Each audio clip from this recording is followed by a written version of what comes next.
Mukesh Kapila is a professor of global health and humanitarian affairs at the University of Manchester in the United Kingdom. He joins me now live from Geneva. Professor, thank you very much for joining us here on TRT World. Now, the first question that I can think of right now is, what are the implications of India surpassing China in terms of population, and how might this impact regional and global economic, political, environmental and social dynamics? I think there's a lot of hype around this. To be honest, the figures are not precise enough to even define when this event is going to take place. All we can say is that both countries have populations around 1.4 billion, and these are large countries with large populations. Now, so in the short term, I don't think it'll make any difference at all, other than whatever domestic issues each country faces in its own different ways.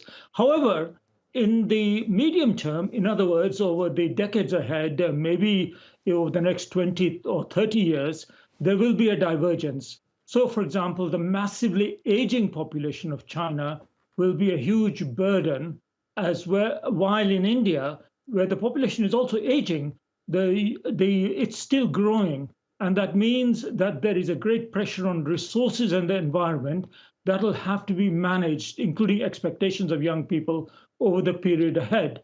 And geopolitically, I think both being large countries, both being important countries, both seeing themselves as important players on the world stage, how the relationships between the two countries is managed is more important than the exact number of people in each country. So when India does surpass China in terms of population, I think China would say, been there, done that. So I wonder, what lessons can India learn from China's experience of managing population growth?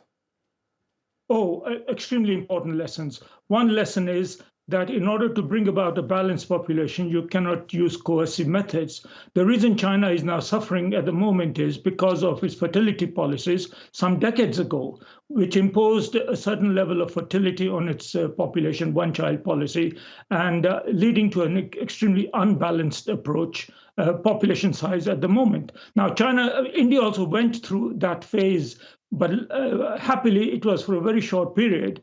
And as UNFPA has said, it's extremely important that voluntary control of family size in individual households is the best way to produce the desired population size in the country. That's one lesson.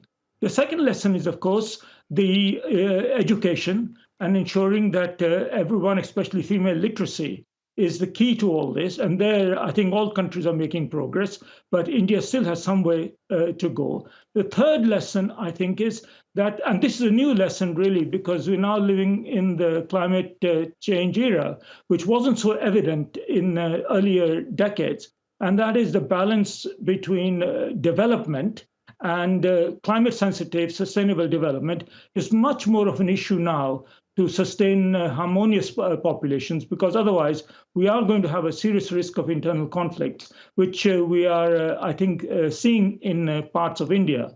And to what extent they're related to population, to what extent they're related to governance is another issue. However, I think if people's expectations are not met, then I'm afraid some degree of conflict ahead is inevitable. All right, Professor Mukesh Kapila, thank you very much for talking to us here on TRT World. Really appreciate your taking out the time. Thank you.